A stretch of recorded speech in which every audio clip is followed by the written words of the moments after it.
Meet Bob Olson. Bob's the author of Answers About the Afterlife and the host of Afterlife TV, a private investigator who began investigating life after death in 1999. Bob now records his interviews with experts, authors, and people who've had extraordinary experiences, so he can share it all with you. Enjoy the show. Hey everybody, Bob Olson here with Afterlife TV. You can find us at afterlifetv.com. This is where, when we're not shoveling ourselves out from several feet of snow, we're searching for evidence of life after death and asking the meaningful questions around that subject. Today we got something very special for you. I'm calling this an afterlife love story. I don't want you to get that wrong. My subtitle is going to be Choosing Light Where Darkness Looms. This is a really special episode because we will be talking about after-death communications, and we'll be talking about precognitive knowing, where some people seem to know that their death might be impending, even on a subconscious basis. I found that this seems to be more true for younger people than us older adults, but it does happen in all ages. But we're also going to be talking, and I want you to stay on because the foundation of this is a very tragic story, and but this is, you're going to leave this episode feeling empowered and feeling like you have some new tools for making life better by being careful about the choices that you make. And you'll learn more about that as we go on. Our guest is the author of this book, very special book. Someone, I actually had a relative who just told me, you have to have this woman on. Here's the book right there. Nurturing, Healing, Love, A Mother's Journey of Hope and Forgiveness.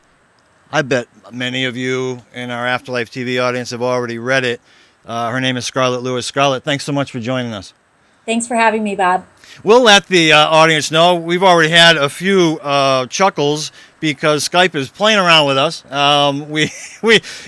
It's causing your lighting to go back and forth. So everybody, we know this stuff is happening. We can see it. There you go. It just happened. Thank you.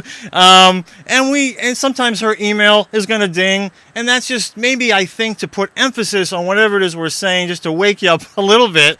And I do believe that your son Jesse is really having his fun with us here, and this is a great opportunity for it. Your story begins December 14th, 2012. It is a very tragic story. Why don't you tell us what happened on that day? Well, on December 14th, 2012, an angry young man shot his way through the glass doors of Sandy Hook Elementary and proceeded to gun down 20 first graders in 2 first grade classrooms and 6 teachers and administrators.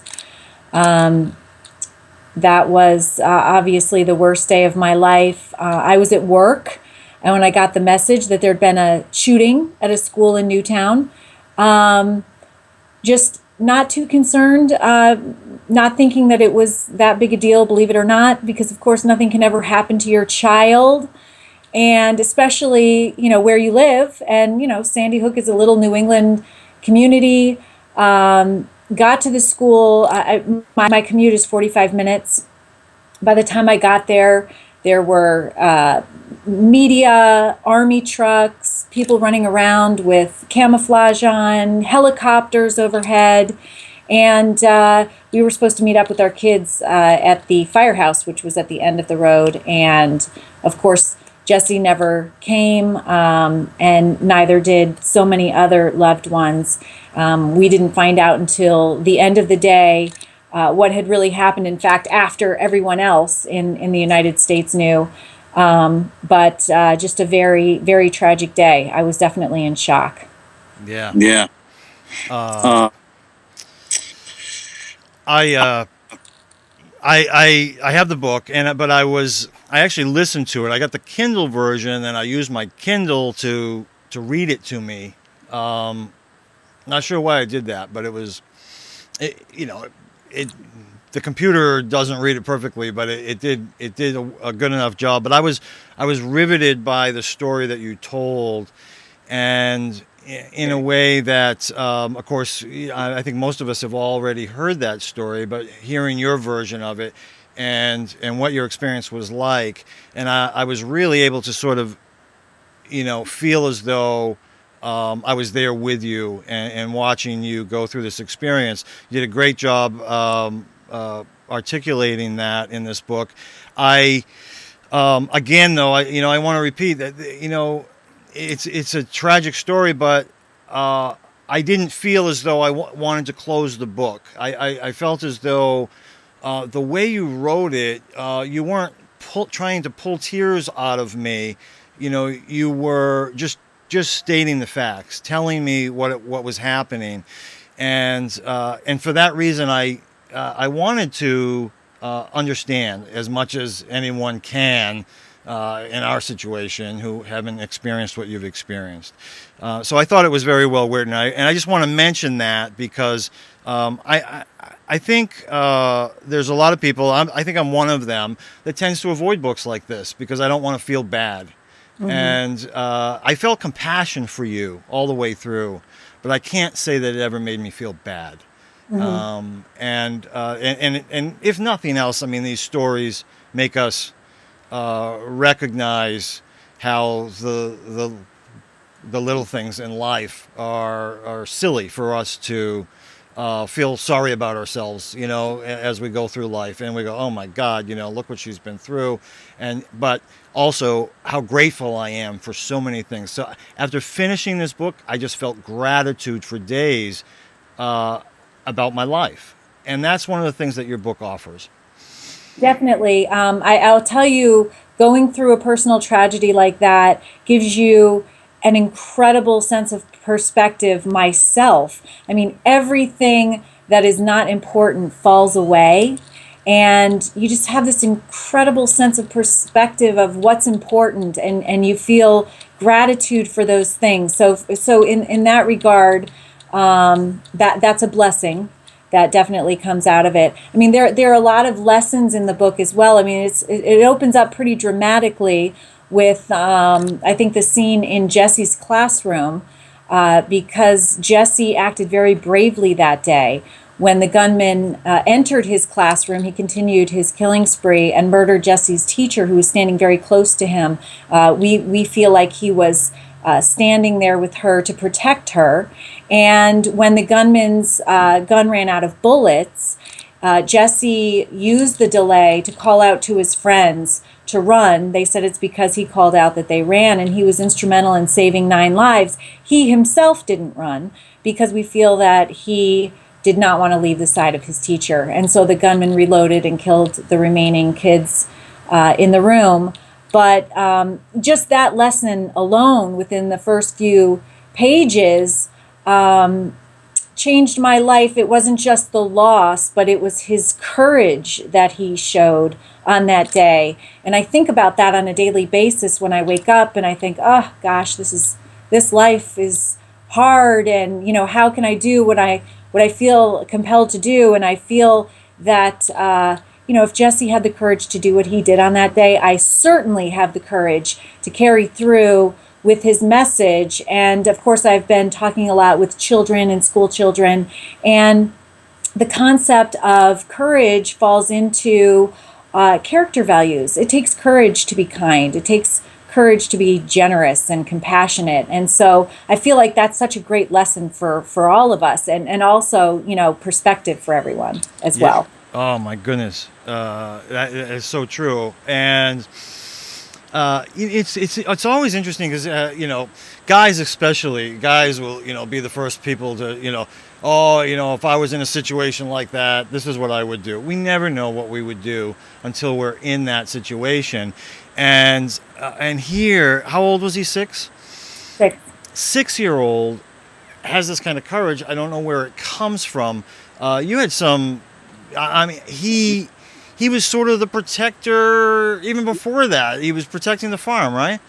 Absolutely, yeah. His favorite toys were yellow rubber ducks and little army men, and that shows you like this incredible dichotomy within him. But one of my most poignant memories is of him coming home and kicking off his school shoes. He would pull on these snow boots with camo on the top. I mean, even if it was summer, and he would pick up a water gun and he'd strap on this army helmet and he would go out and he would, go out in advance of me going out to feed the animals. He would stand at the gate like this, like a sentry, waiting for one of his friends to come and take a horseback riding lesson. And we always called him the protector. So, and it's weird. It's almost like I look back now and I see how perhaps maybe in the last 6 months of his life, he was gearing up for, something like this that was going to happen. I felt like, we would roughhouse every morning. So JT would leave. He would get the bus. JT is Jesse's older brother. He was 12 at the time. He would get the bus at 6:30. And then, so that next hour would be my time with Jesse. And I'd go in and wake him up, and we would wrestle, is what he called it, like wrestle and play. And I remember the last 6 months, like our wrestling it was a little bit different. It was like he was strong and he's only 6, but I would have to say, don't hurt mama, like be gentle with me. That's pretty rough, but I look back now, and it's just only recently that I've been thinking about that, thinking, I really think he was gearing up for this. My friend had sent him that army helmet. That's that iconic picture that everybody looks at. And that's in the book. But he wore that army helmet to bed. He wore it all the time. He wanted to wear it to school. And I said, you can't wear it to school. But he would come home and strap it on. He'd literally wear it to sleep. And I just feel like he knew he was this little soldier and he was going to have to do something brave. I mean, my God, that classroom literally was a war zone. Yeah. And I feel like he had this, this spiritual knowing that that he would have to play that role, and he was preparing for it. Yeah, no question about it. Here's the picture, if we can make it visible at all. Yeah. But you can see it. People can see it. And these pictures are all in the book, and that one's on page, I don't have my glasses, so looks like 9.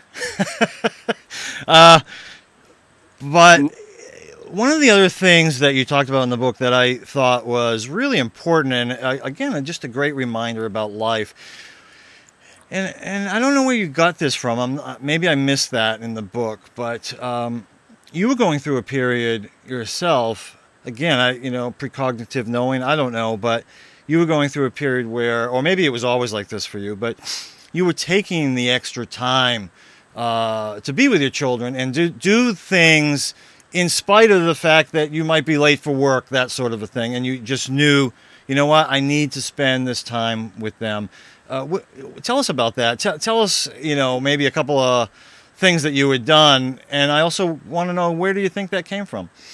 I know it's weird. Well, Jesse was born, and I said a prayer the first day that he was born. And I said, Dear Jesus, I know that he is a gift. I know that you can take him from me, but please don't. And it was like, I think I cocked my head aside and was like, okay. But I prayed that with Jesse every single night. And I pray for JT as well, but not that prayer. But I never really questioned it. And so after Jesse was born, his dad and I split up right after he was born. And I kind of went through this period in my life where I really had to become stronger. I had to become more independent. And I actually hired a personal empowerment coach right after Jesse was born. And she still works with me in the foundation. But I made some huge changes in my life. I became more aware. I became more conscious. I became more mindful. And so, and more grateful about things in my life. And I really, it was just the boys and I just, that never bothered me. I just wanted to be with them and have fun and focus on them. And gosh, I'm so glad that I did. But I do think that, looking back, then I can say, wow, where did that prayer come from? Yeah. I think that it had to come from a spiritual awareness, a precognitive knowing on my behalf that something was coming. I look at the way I led my life.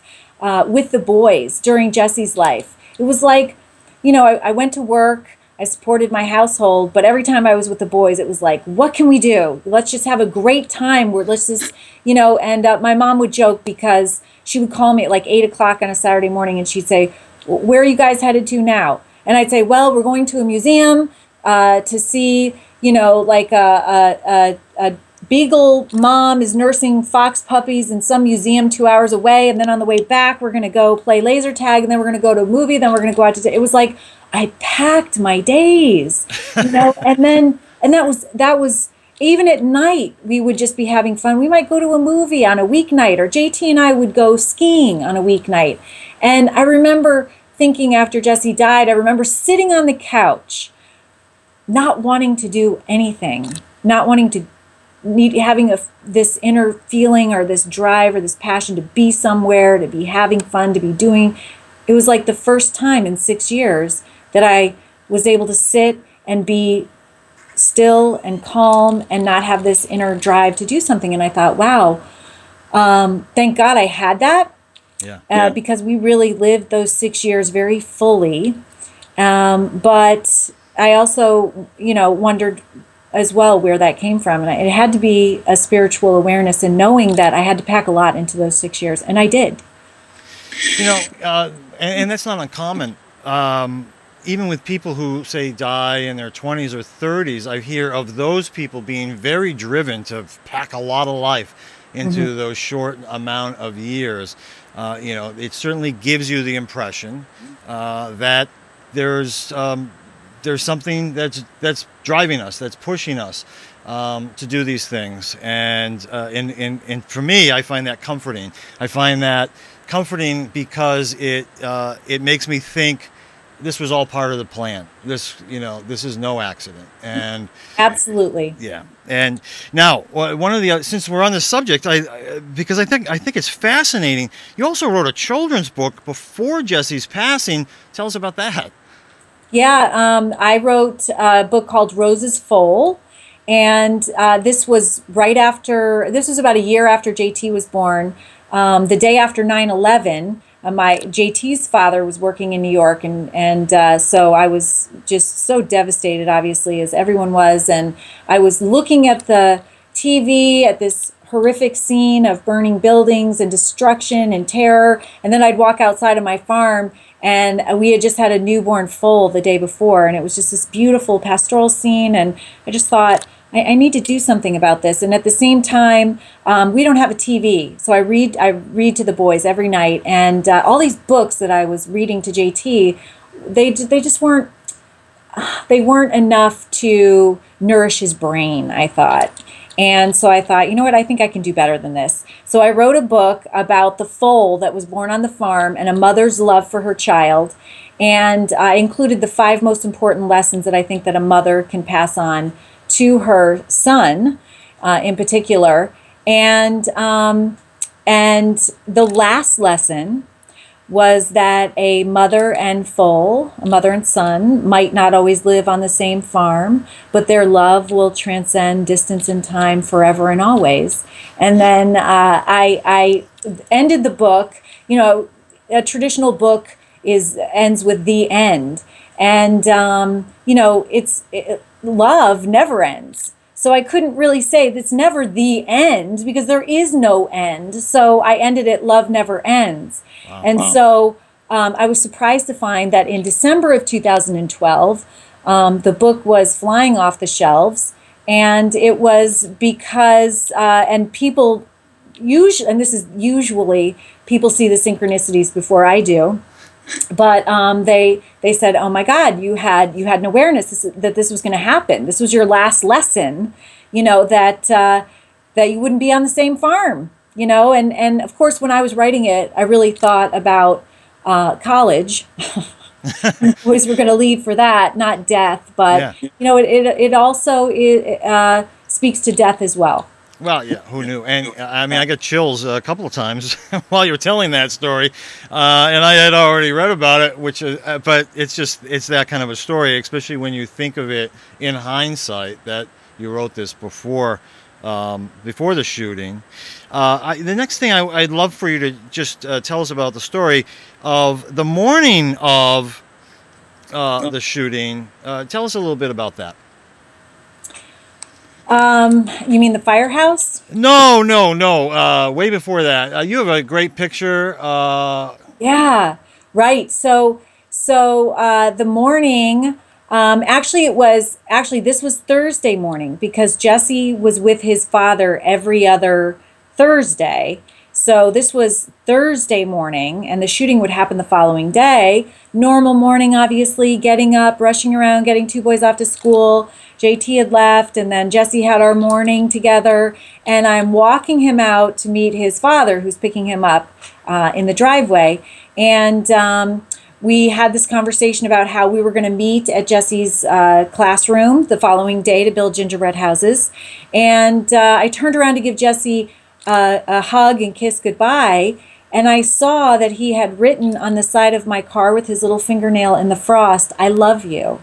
And he had drawn little hearts on all my windows. I have a picture of it here. Amazing. And yeah, so on the windows we can see, we can see it. And in the book, people can see that more clearly. But there he is. Thank God that was your cell phone, I assume you took that picture with? I didn't have it with me, but I looked at that and I just thought, this is one of those moments, being mindfully aware. This is a moment that you cherish. And I said, don't go anywhere. Just stay right here. I ran in, I got my cell phone. I came back out. I positioned him in front of the car. I took a picture of him. And that's my goodbye message that I have a picture of. Thank God, because that was frost and, it melted within, 15 minutes. But yeah. That I will just have that with me forever. Well, it's beautiful. And what a gift that is. I mean, again, you have to look for the gifts, right? Through the darkness. But in this particular case, I mean, so many people pass. And I hear a lot of people say, I didn't get to say goodbye. I didn't get to say I love you, whatever. And some people have had harsh words. And in this particular case, you not only have the words, but you have a picture of what it was. Yeah, it's beautiful. Now, was it the same morning or was it the next morning that Jesse had said something to his father, Neil? I thought that was, again, precognitive knowing. We're still on the subject. Tell us about that. Yeah, absolutely. So it was that morning. It was December 14th. It was the morning that Neil was driving him to school, the morning of the shooting. And Jesse said he was kind of grumbling because the night before they had gone to this place called Stu Leonard's and they were having a gingerbread making class. They had signed up for it and they couldn't get in because it was filled. So I guess Jesse was kind of grumbling about it in his car seat in the back. And Neil said, well, don't feel bad about not missing that because your mom and I are meeting today at 2:00 in your classroom and we're going to make gingerbread houses. And Jesse said, that's not going to happen, kind of grumpy. And Neil said, yeah, it is. I mean, we talked about it. We bought the kit last week and it's all set up. We're going to meet in the classroom. And Jesse said kind of angrily, that's not going to happen, very emphatically. And so Neil thought, to himself, well, first he said, I'm not going to argue with him. Maybe he's got his dates wrong. Maybe he doesn't feel that well. In fact, he says, that part of him was like, well, maybe he doesn't feel well. Maybe I should keep him home from school. Too bad he didn't have more precognitive knowing. Anyway, but he said, I just didn't argue with him. We went to school. I walked him into the little foyer and I bent down, like I always do, to give him a kiss goodbye. And Jesse put his arms around him and gave him a kiss and whispered in his ear, Dad, it's going to be okay. And I love you and Mom. And then turned and walked away. And Neil said he was like, okay. And so left. But, then it becomes a very meaningful after the fact. Yeah, it really does. And again, I just go back to when you're looking for the bits of light in a very dark story, this one has a lot of light, and again gives me that comfort because it gives me this thought that, does it do the same to you that, again, this is not an accident, this was almost something that his soul had planned, and here he was, there's a purpose in all this. Do you feel that way? Did you come away with that at all? Oh, I absolutely know that to be true. There's a reason and a purpose for everything, and it serves us, and I know that that's true. And I don't, I say I used to believe, and now I absolutely know that there's life after death. I know that Jesse's with me. He sent me such incredible signs, and there's this precognitive knowing without a doubt in this case that your spirit knows, and not consciously, as you said, but unconsciously. And for me, that gave me so much comfort, because to know that he's okay now and that we are going to be reunited. I know that without a doubt. And that precognitive, all that precognitive stuff, that helps a lot too. Yeah. Do you have a picture of the drawing he did of the shooter? Yes. You do. I mean, so this is amazing. So at what point did you actually find this drawing? Yeah, so I went directly to my mom's house. She lives on the other side of town. And so I stayed there for roughly a month after the shooting. And about a week after, our state trooper went to the school and got a box that of all of Jesse's personal belongings from the classroom. So they literally just took the paperwork out of the desk and stacked it chronologically, and any schoolwork that was hanging up in the room they took down. And so my sisters-in-law and myself went through this box, and we found this picture that he had drawn about 3 days before the shooting. And so, so what I see here, I see a figure with like angel wings. And then I see this other figure that's been blacked out. And tell us more about it. This is incredible. So, and it's funny because I give talks around the country, and my audiences pick up on things still to this day that I hadn't noticed. So we call this the angel and the bad man. And this is exactly how Jesse died, facing the shooter. He's in the shape of a bullet, and the angel is a 14. Oh, wow. See, I mean, these are little things that my audiences talk to me about. The most incredible thing is this shooter's head, because I don't know if your audiences are going to be able to see it. I'll try to get it as close as possible. But in the back of the head, and I do not believe that he intended to draw this, is a demon figure.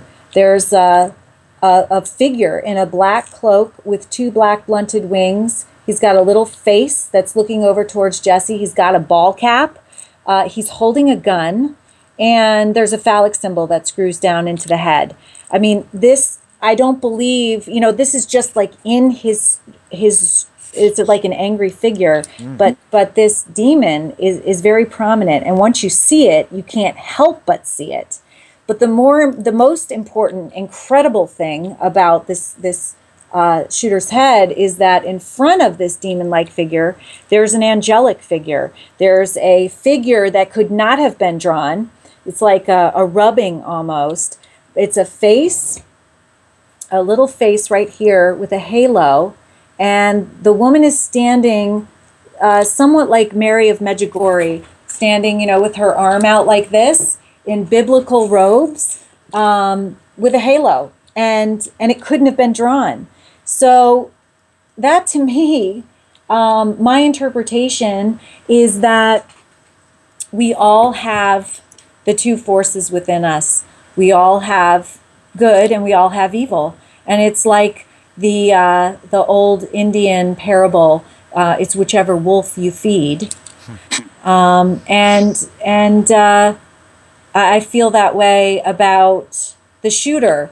I feel like he wasn't born a mass murderer, right? He was born a perfect child of God. he was cultivated into the killer that he became by his environment. Right. And so, unfortunately, that the wolf that was fed within him was evil. But there was also the propensity for goodness in there as well, and that could have come out. But we all have both, and I think that's a really important lesson. I think so too. Amazing lesson, and it's an amazing picture. And I'm going to try to put that picture up under this video. So if it's not there, everybody, I just had some issues because I want to make sure that people are able to see these things. Yeah. Otherwise, do you have them on your website as well? I do. I think that picture's on my website. It's definitely on my Facebook page. Okay. All right. Great. And we'll tell everybody about that later. And but the important things to see. And again, everything is in the book. Let's show it again.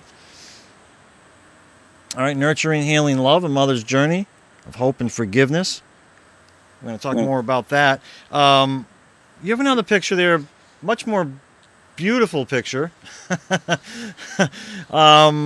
Can you show that to us and tell us what that picture is all about? Well, I have many beautiful pictures. Are you talking about his last painting? Yeah. Okay. So Jesse and I painted together. I paint in oils. He painted in acrylics for obvious reasons. But this was his last painting that he painted about 3 months before he died. And when your child paints a painting, it's, just a masterpiece, right? Because your child did it. When he dies, it becomes a treasure. I took a couple of these pieces to a woman who had studied with Elizabeth Kubler-Ross, and she studied precognitive drawing with her, where kids draw how they're going to die. And when she saw this, she said, "My God, that is a 3-dimensional door." And he painted exactly how he was going to die. This is a bloody, violent death around the outside. The blue is the journey, and the green is the color of the heart chakra. It's the color of love, and it's where he's going.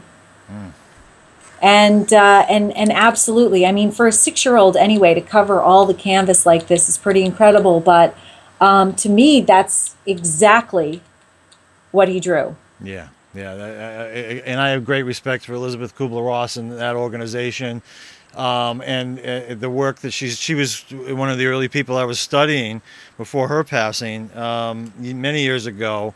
That brought me into this field, and her work is amazing. But certainly her work with children is the most fascinating to me, always has been.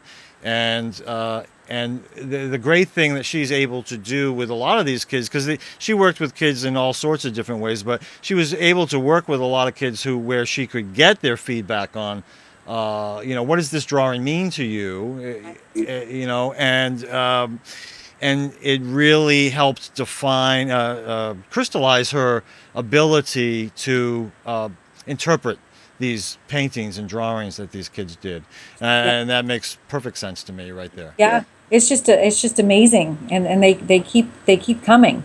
yeah. Well, that's it. And it reminds me a little bit too. I mean, the first thing I thought of when I saw it was, just the tunnel that so many people who have near-death experiences talk about that they went through. There's certainly a doorway, to the afterlife.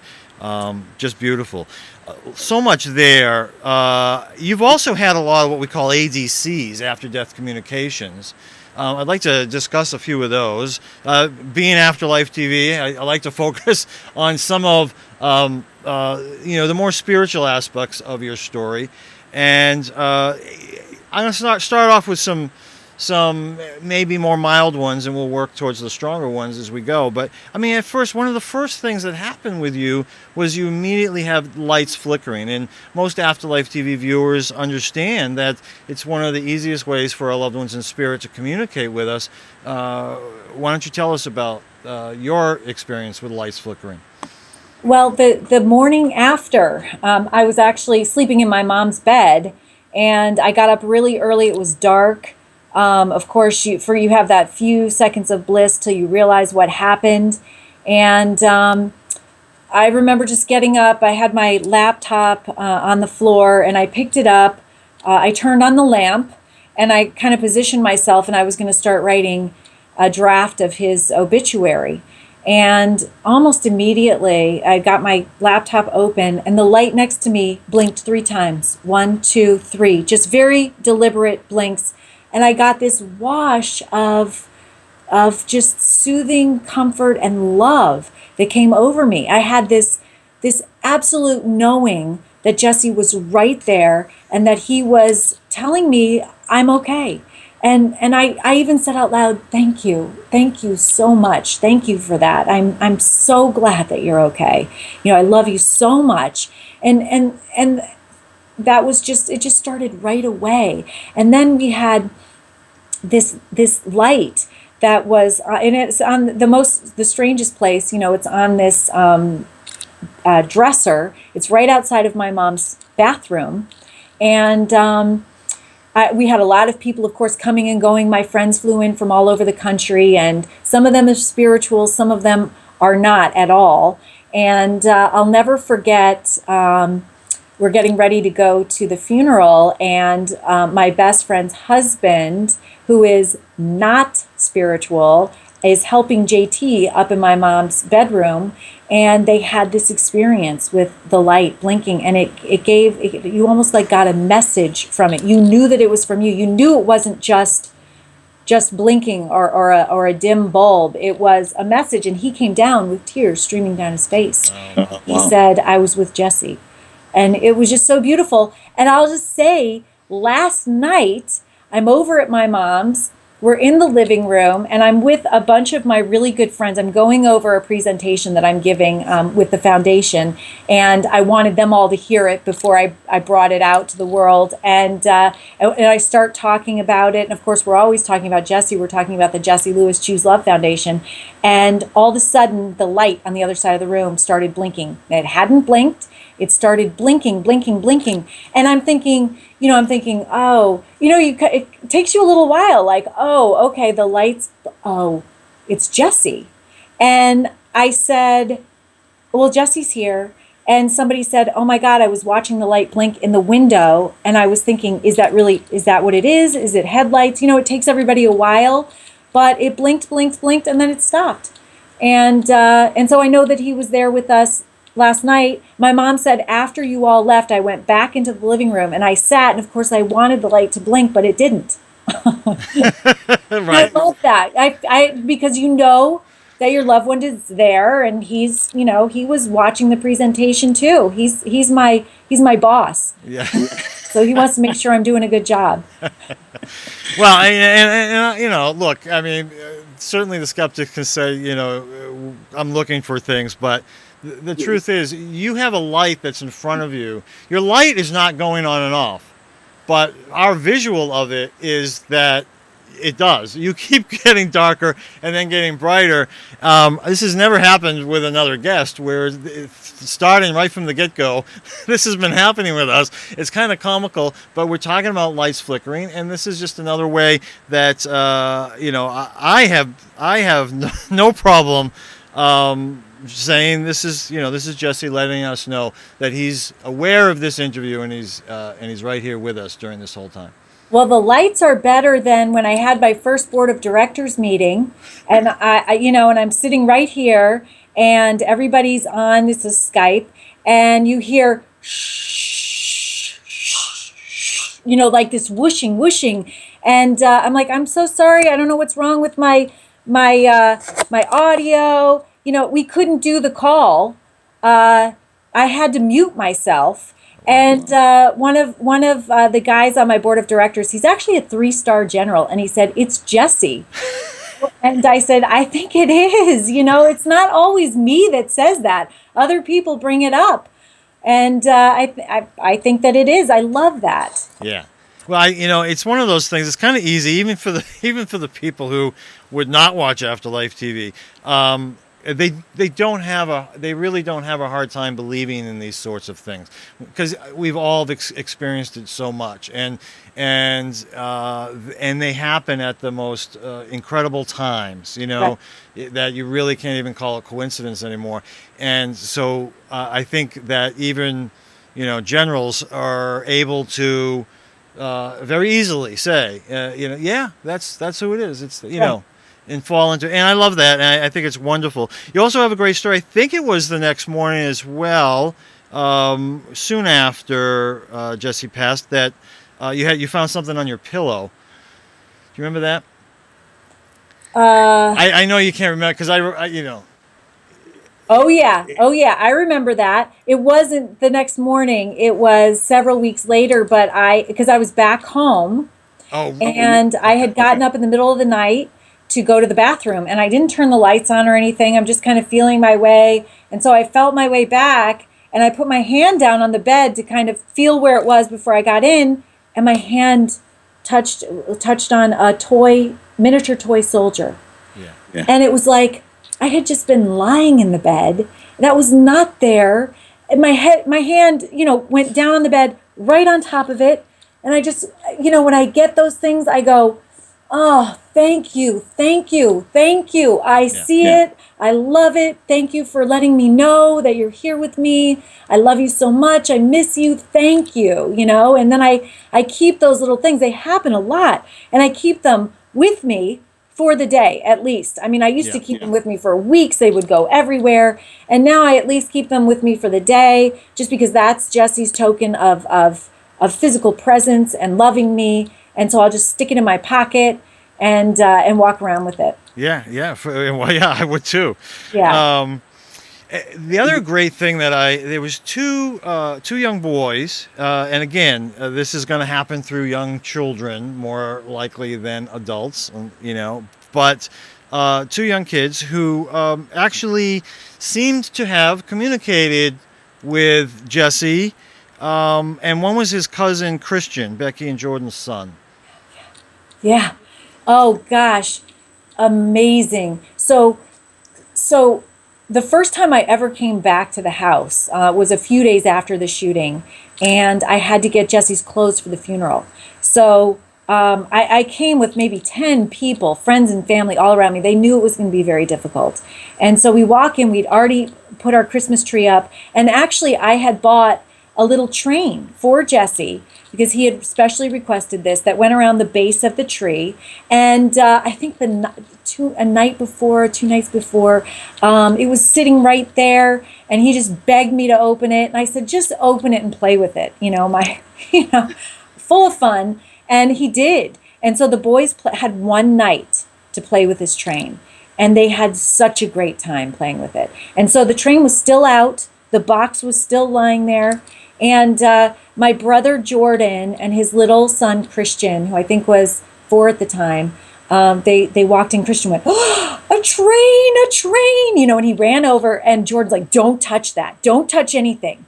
And I'm like, oh, no, Jordan, please. He can play with it. And he's like, no, I don't want him to touch anything. And I said, no.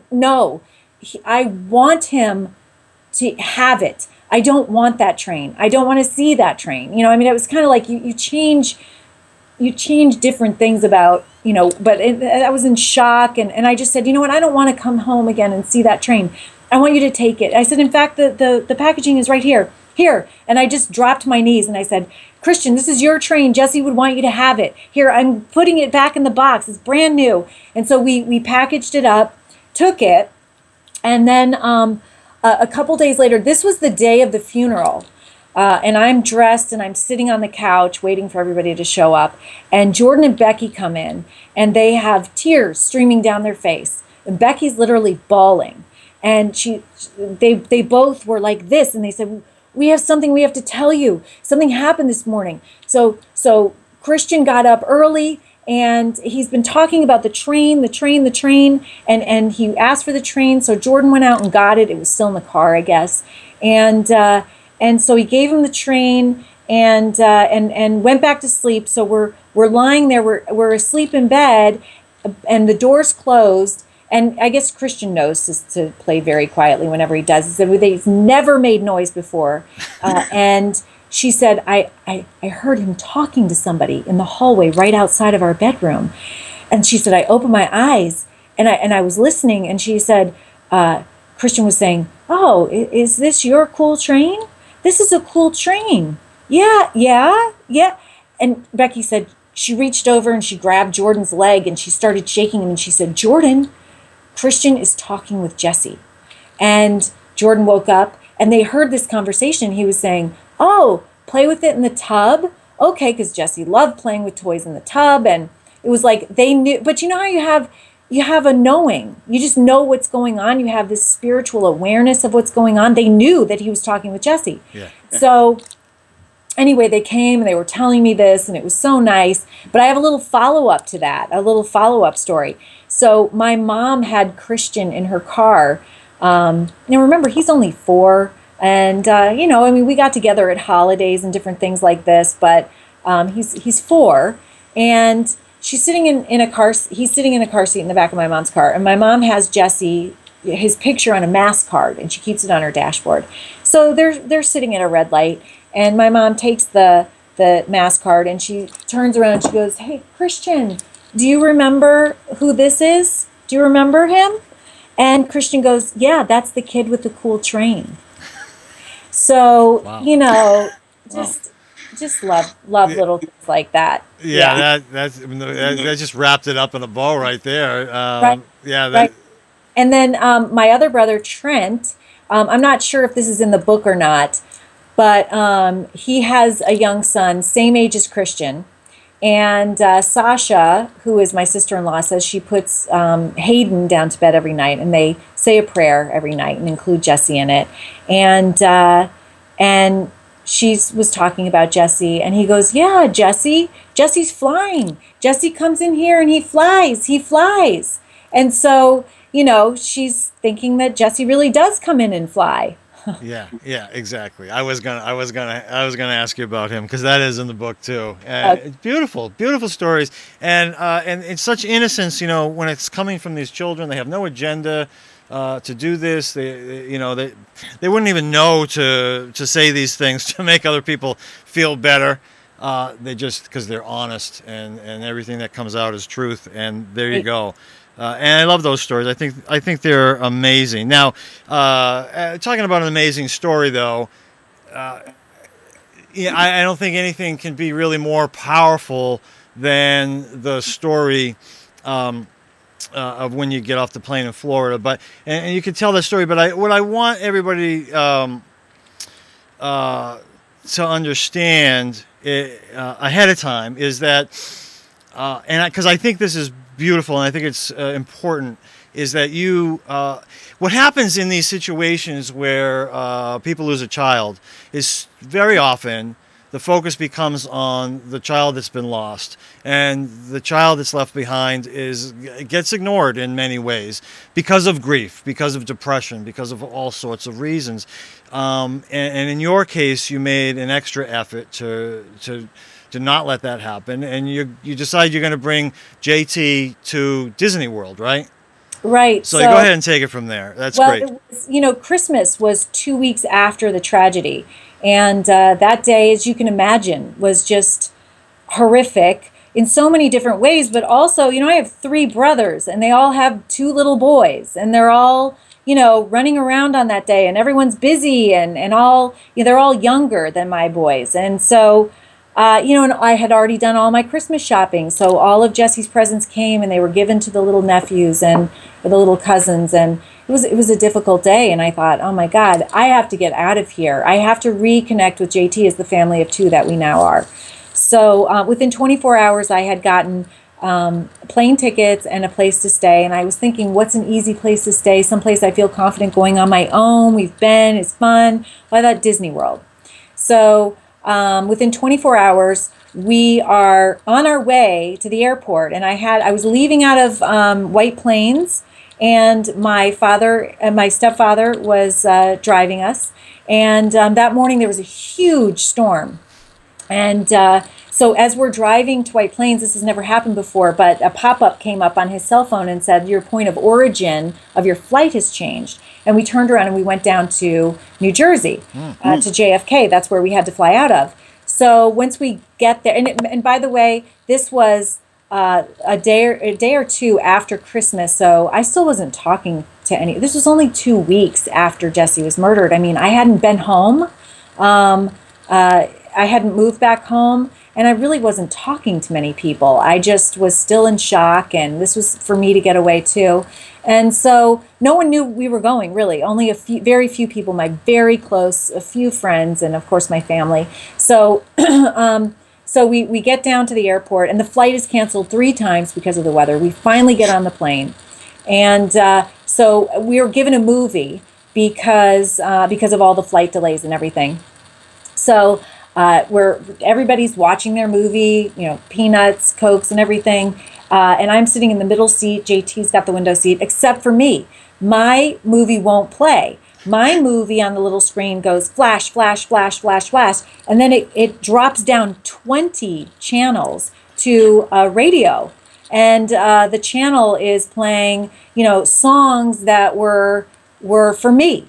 There was no way around it. The words were for me. In fact, I got my cell phone, and this was our healing adventure. I didn't want to, JT's not really into the ethereal things, and I didn't want to make him feel sad. We were supposed to be happy. So I didn't want him to even know that I was getting messages at this point. So I just kind of got my cell phone. I took out the notes. I'm writing down every word. They're like, missing you, love you, wish you were here. They're all for me. Then the song would go over, and I would go back on my seat, and I would channel back up to try to watch the movie. And I'd watch maybe 30 seconds of it. Then it would flash, all static and everything. And then it would go down again, and another song that was just for me. And I was like so happy because I knew I was getting messages from Jesse. Finally, JT looks at me and he goes, Jesse? And he's not into, spirits and signs or anything. But, and I said, yeah, I mean, it has to be. So I never get my movie going. We land, and one of my friends texts me, how was the flight? And I text her back and I say, the flight was amazing. Jesse was all over this flight. And she texts back and she says, sometimes spirits linger because they want to make sure that we're going to be okay. So I just made a mental note. I knew exactly what I had to do. I didn't say anything to JT. We get off the plane with our bags, and I said, JT, can you watch our luggage while I run to the bathroom? He said, sure. So he's standing on the outside of the bathroom watching the luggage. I go into the women's bathroom. I lock myself in a stall, and I say a prayer. And I just say, and I'm bawling my eyes out because I really mean this when I'm saying it. Jesse, if you're lingering to make sure that JT and I are going to be okay, we're going to be fine. I want you to be in the arms of Jesus. If you can be in both places at once, that would be fine. But if you can't, I want you to go. I want you to go be in the arms of Jesus. We will see you soon. JT and I are going to be fine. We're going to miss you. I love you, but I know that I will see you in heaven. So I'm bawling, and I open the stall door. I rinse off my face. This is JT and my healing adventure. I don't want to bring JT down. So I really masked it. I go out of the bathroom. I'm like, all right, JT, let's go rent our car and start on our healing adventure. So we rent the car, we drive out of the airport driveway, we make a right onto the highway there, and out of my window, the side window here, in the sky is written in skywriting, Jesse and Jesus together forever. I have a picture of it because thank God. We stopped. I looked at JT. I didn't say anything. I looked at JT. JT looked at me and he said, Jesse's with Jesus. And I said, I know. And so we just sat there in stunned silence for several minutes. And who would believe this? I'm glad you took a picture, right? Too. It's just too amazing, right? Well, I say, JT's like, he's like my toughest critic. Yeah. So he's always in the background listening to what I say, and he'll go, no, wait a minute, it wasn't 5 minutes, it was 3 minutes. And, so I'm like, really, thank God JT was there. Even if I had a picture, JT saw it too. And he was 12 years old at the time, and we were floored. Yeah. Let's see the picture. Okay. Hard. Oh, we're not seeing it because it's kind of... Oh, there you go. Kind of... Oh, okay. Well, we can't make out what it says, but... Again... Oh, okay. So same thing. I'm going to try to put this picture up below this video so people can see it. But obviously, it's skywriting. And tell us about the J. The J Yeah. and Jesse. Right. So it's Jesse ampersand Jesus, and the J is backwards. Like Jesse wrote his J's backwards. It's like, Mom, I don't want you to think it's a different Jesse. It is definitely me. And the plane was still flying. It had already written the message, but it was still flying. And this is pretty interesting. So it's a little fuzzy when we were looking at it. And the plane's still flying, and it flies around to the front of the car. And now it starts to write another message out our windshield. And I said, JT, we have to stay and watch this because this message is for us. And he said, I know. And while we're sitting there, the plane writes, and I have my camera now because I've been taking pictures here, or my phone, and I try to take a picture of this message. This is interesting. And I can't. It must be on a different wind shear, I was thinking, because as soon as the plane wrote the letter, it went away. And it wrote you plus God dash smiley face. And I looked at JT and I said, this is our message that we have to stay close to God to be happy. And he's like, I know. And but then interestingly enough, I was a part of Wayne Dyer's conference in January 2000, must be 14. And I told that story. And at the end of when I was speaking, a couple ran up from the back. They had tears streaming down their face. And they said, we were there that day. We saw the message. Because everybody had said, well, did you call down and find out who did it? And I said, I don't have to call down and find out who did it. I know who did it. I have no desire to call down. I know, but actually my neighbor did call down, and she had found out she said she felt compelled. She wanted to tell the skywriter that, I received the message. I received comfort from it. So she did call down, and there's a little group of people that do the skywriting. And of course, no one knew who wrote that. They hadn't heard of it. And so here's this couple running up with tears streaming out. We were there. We saw the message. We have a picture of it. And I said, oh my God, let me see. And on their camera is you plus God dash smiley face. They said, we were there that day. And I said, well, if you saw that message, then you had to have seen Jesse and Jesus together forever, because that message never went away.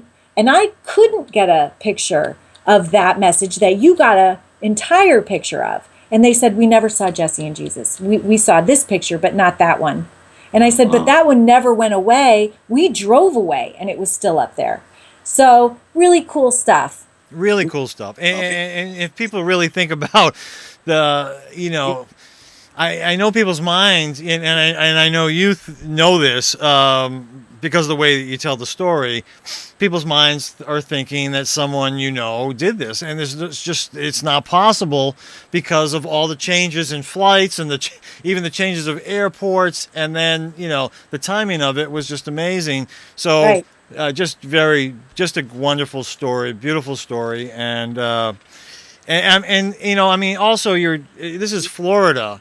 There's a big Spanish community. So Jesus, Jesus, this could have been a love message, between two people, two adults, but it meant something to you, and why the J was backwards. Dyslexic airplane, driver, whatever you call that, pilot.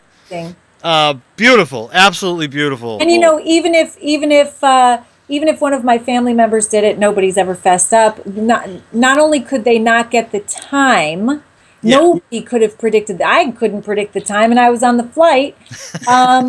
But they would never have known about the prayer, right? And all the things going on the plane. And then I say the prayer, and then I walk out, and there's the message for me. So powerful.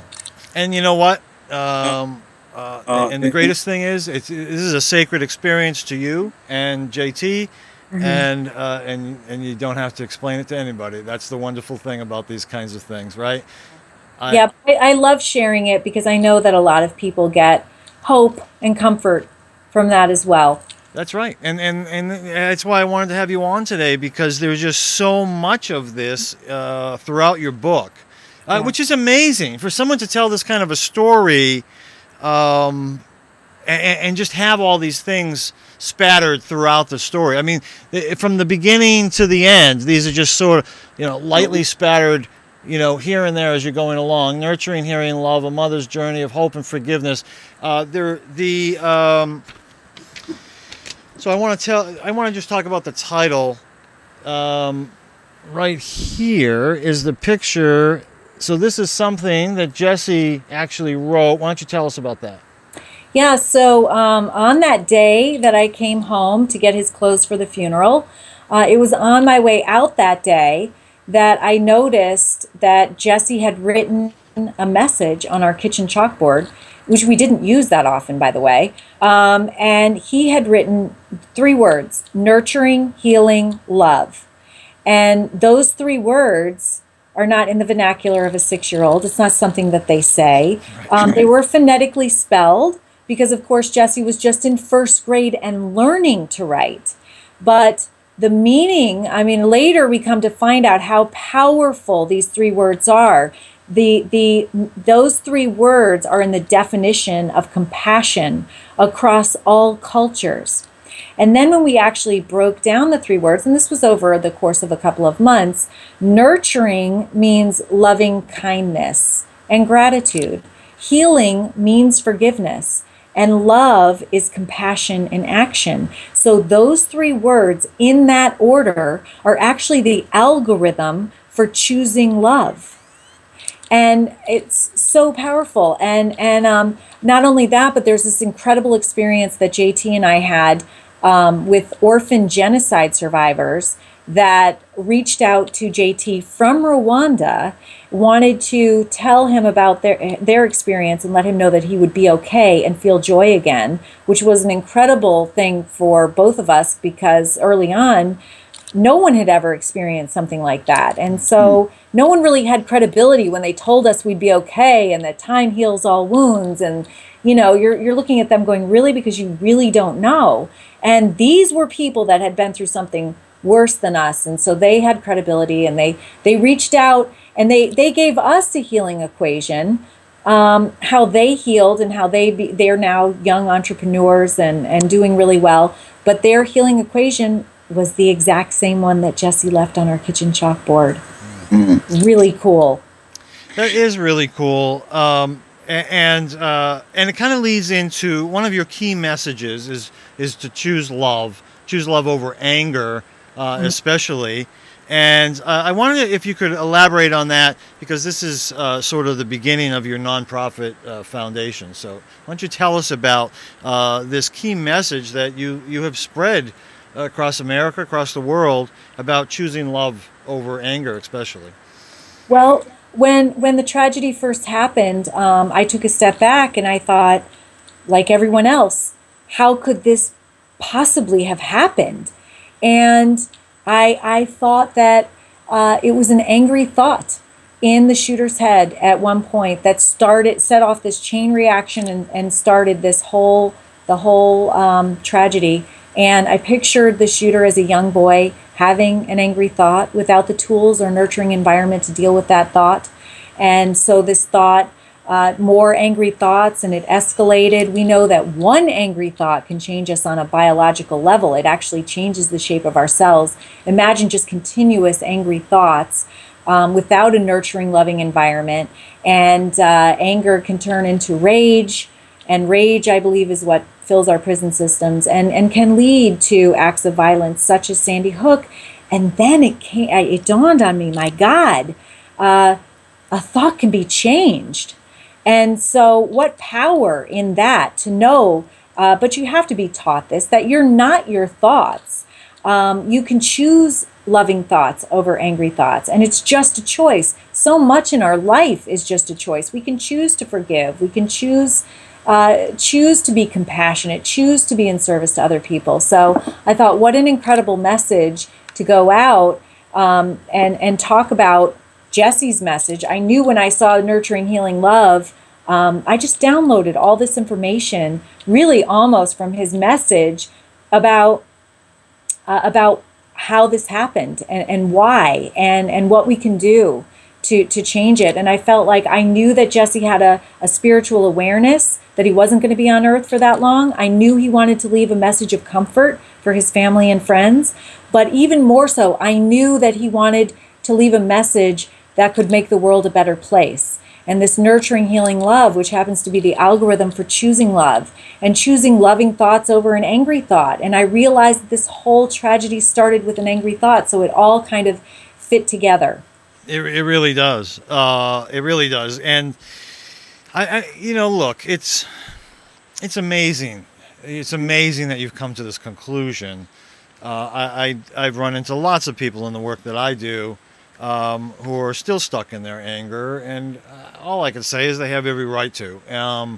But then when I see people like you who have recognized the power of the paradigm shift to do what you're saying, is to think of it a different way and choose love over fear and hatred, anger, all those things that are related, and how that can change your life. And this is one of the key messages that I really thought was so important. I needed everybody to see all the other parts of the story that we've built up until now, but this is the one that really can be life-changing, and it led you, if I got the story right, in only 6 weeks, you found it within your heart to be able to forgive this young man who actually shot your son. Tell us about that. Yes. Well, it was strange that I was never really enraged at what had happened. That's not to say that I don't have moments of anger, because I absolutely do. But I thought about how something like this could happen, and I just felt like I just had this intuitive feeling that the shooter had slipped through the cracks in our society, that he had never been shown caring and kindness in any aspect of his life, and that we could have done a better job with him. And actually, it turns out that is exactly the case, that he is someone that did slip through the cracks in schooling and his community, and it's unfortunate. But in that way, and I thought someone who could do something like this must have been in such a tremendous amount of pain himself. And it was in that way that I could feel compassion for him and come to forgiveness. I've learned so much about forgiveness since December 14th. And I think about what I knew about it the day before. And even though, I've gone to church, I consider myself faithful and religious, I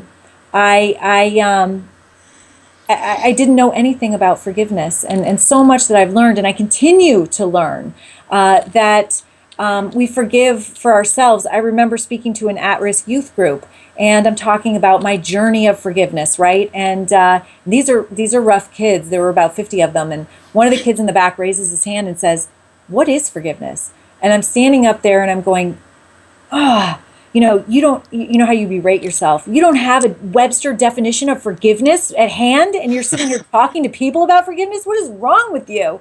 And I said, I'm going to have to tell you what forgiveness means to me. I said, I felt like I was connected to the shooter through somewhat of an umbilical cord, and that I would be dragging him around with me.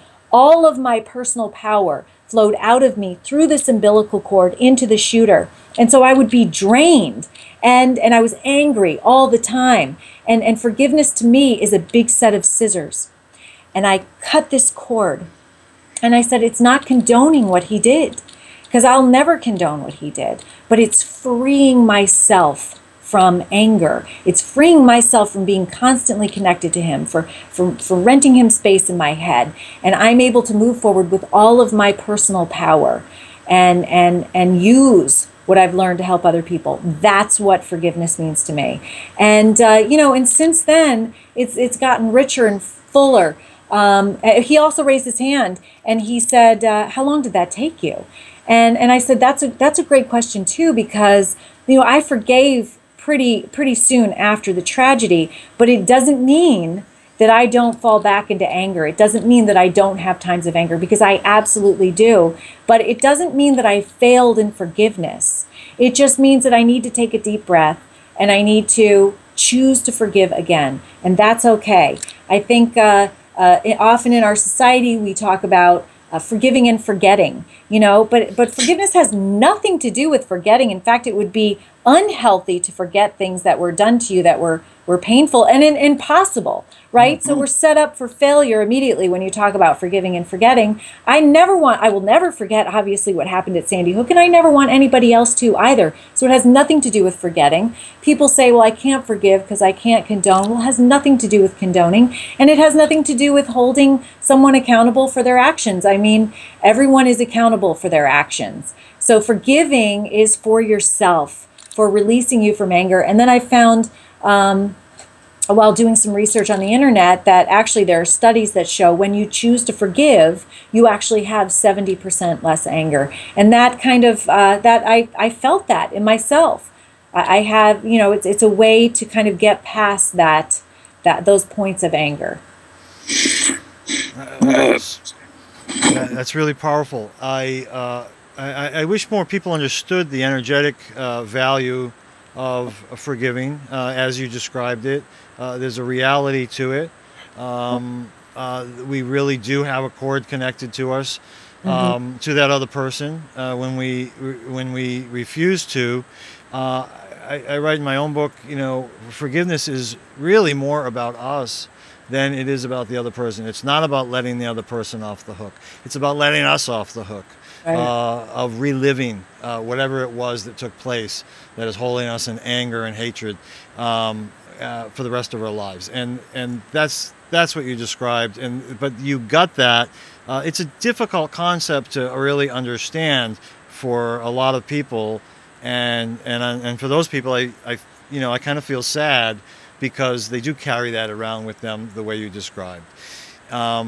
Your message is really important, I think. You talk about religion, and religion is really important, but religion is what I call a vicarious experience. People are teaching us something for which we have to learn to believe. We need to trust what they've told us in order to believe it. You teach from personal experience, and when you learn from experience, that's the only way to what I call a knowing versus a belief. That's exactly right, and that's what I say. I have a knowing. I used to believe, but I have a knowing now, and that's such a blessing. It is, and we teach by example. Our children are looking up to us. People in their 20s and their 30s are looking to see how we live our lives. And you, it's one thing. You have your words, and you're out there. You got your words, and when you're speaking, your words. But it's really your example that means more than anything else, and that has an energetic quality to it as well. And that is what is changing the world. Each one of us changes the world either positively or negatively through our example, and you're certainly doing it in a very positive way. This led to your foundation, the Jessie Lewis Choose Love Foundation. Why don't you tell us about that? So the Jessie Lewis Choose Love Foundation, I created to spread Jessie's message of nurturing, healing love. I feel like it's a healing equation, and it's universal. When I talk, I've talked to so many disparate groups, from kindergartners to convicted felons in prison, and it's amazing. I talk about nurturing, healing love. I basically say the same things, and it's like these people, the kids or adults, they take it, they translate it into their heart, and they identify with it, and it changes lives. It's so beautiful. I knew instinctually right after the shooting that there was something missing in Adam Lanza's education. And I thought that, well, of course, Jessie's message of nurturing, healing love would be associated with social and emotional learning in schools. And I just had a feeling that he wasn't exposed to that. And it turns out that he wasn't. And had he been, there's a report that came out, things might have been different. So I have been spending the last 2 years since the tragedy promoting social and emotional learning on a national level. I'm now working with Congressman Tim Ryan from Ohio, who's written a social and emotional learning bill. We're working on a companion bill in the Senate with Senator Blumenthal. I'm going to have a meeting with Vice President Biden to get it going on a national level. This is really exciting stuff because there have been 20 years of scientific research and evidence about how incredibly important social and emotional learning is to children and to their development, to their brain development. It decreases violence, it increases peace, it helps with test scores. I mean, mind, body, and spirit. There's just so much evidence of how good it is, and even in my mind, more important than the sheer academics of reading, writing, and math, because it helps academic performance actually while creating, and when I say social emotional learning, I'm talking about character values, emotional intelligence, moral awareness, mindfulness, things like this, that it's evidence-based. How wonderful it is for children, and there are some schools, but we really need a push for this. You know, there have been 100 school-related shootings since December 14th, 2012. 100, which is one per week in our country. And sometimes I feel like I'm in the twilight zone because I don't see really anyone else jumping up and down saying this is unacceptable. School has to be a safe haven for our children. And I guess it's because I'm traveling, crisscrossing the country, talking to parents, talking to children, realizing that this is a silent epidemic that's changing education in our country. I mean, there's some fear now where there wasn't. And of course, how can kids learn when they have cortisol rushing through their brain and negatively impacting their prefrontal cortex? So it's so important. But there are things, I mean, and I don't say that to scare people because there's so much that we can do. So many things out there. It's very exciting. And a big part of that is social and emotional learning.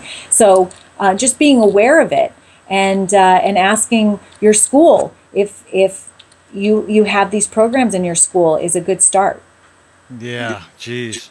First I'll say Jessie Lewis, chooselove.org, O-R-G is the website. All the links will be below the video. First of all,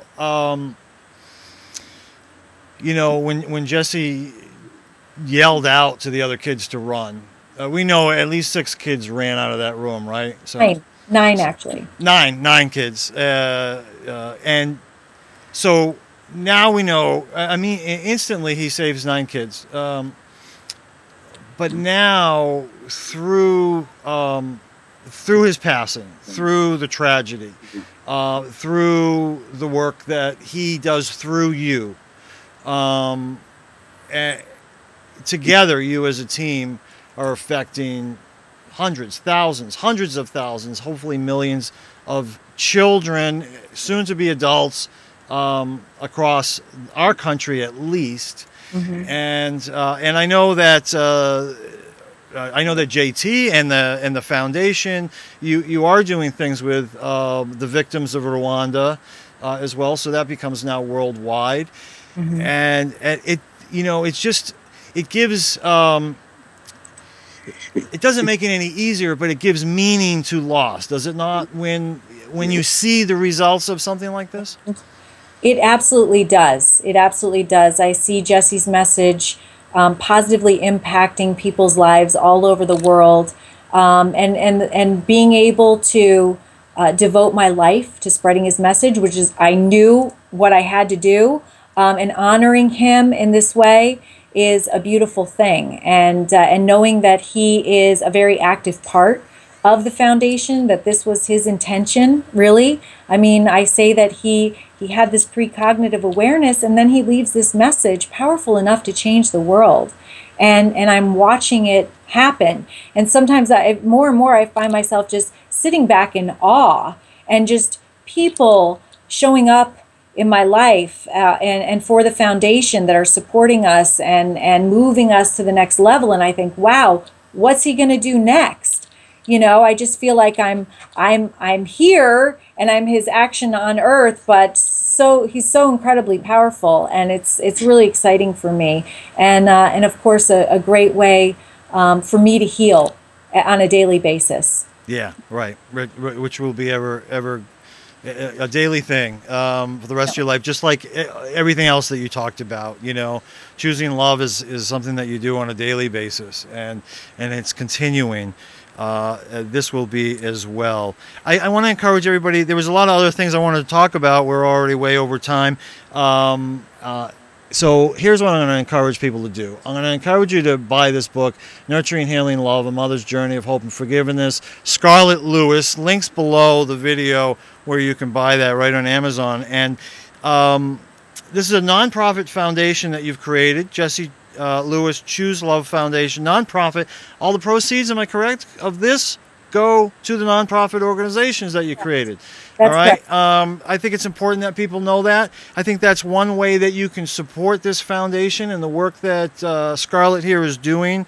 Otherwise, you can go to the website, and I'm sure there's other ways, if you want to contribute more, that you can do that as well by going there. Absolutely. Everyone listening can be a part of this change. It's really important. There is one last message that I wanted to share with everyone. Yeah. On the same day that I came home and I found the Nurturing Healing Love on the chalkboard, JT had kind of been watching everybody get all these messages, and I don't think he'd had a personal connection. And so while we were walking out that day, I felt this little tug on my shirt, and he said, Mom, everybody's been getting messages. I got a message too.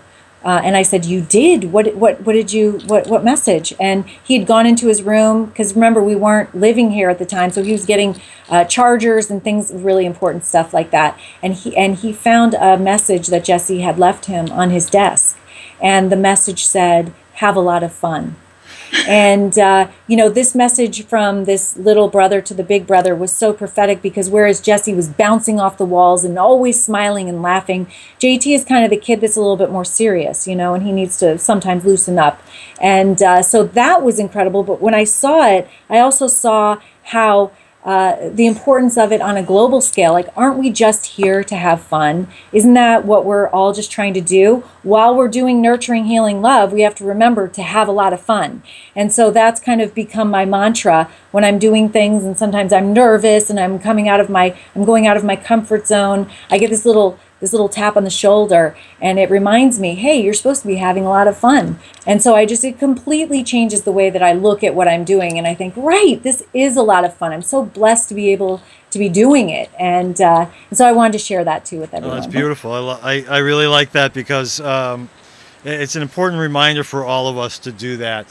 Years ago, I used to listen to Tony Robbins, and there was something he was talking about, and he talked about when you're about to do something that you don't really want to do, like go running, or something like that. He said, ask yourself, how can I make this a top 10 experience? So I can listen to great music, I can go with a friend, I can, you would think of all the different things you can do, and that became kind of a mantra of my wife Melissa and I along the way. If we had a long drive to Connecticut or something to visit her sister, we would be like, how can we make this a top 10 experience? And that's basically what you're saying, do the same thing in life. And again, a day-to-day challenge for each and every one of us, because life can get you down sometimes, and that's when you always want to remind yourself to have a lot of fun. And if you and JT can do it, I think any one of us can do it. So there's a lot of things in this book. She talks about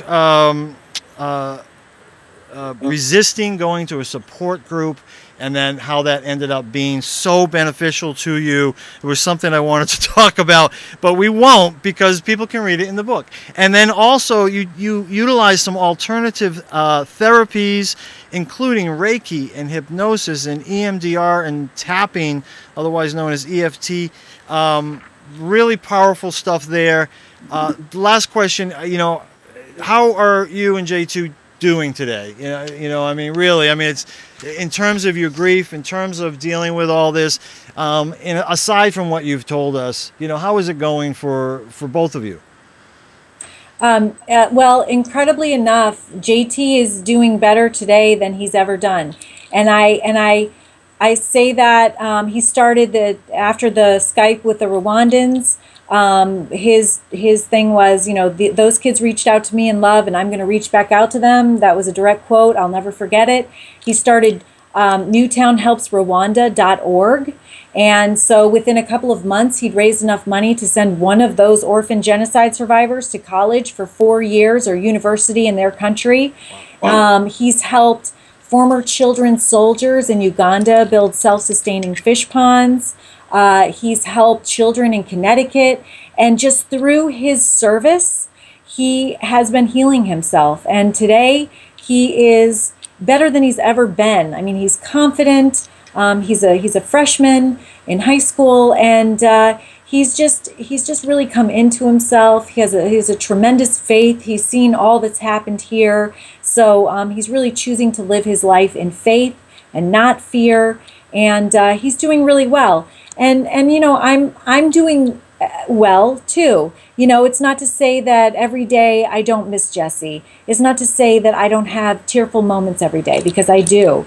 But I think that my mission of service through the foundation is really what is healing me on a daily basis.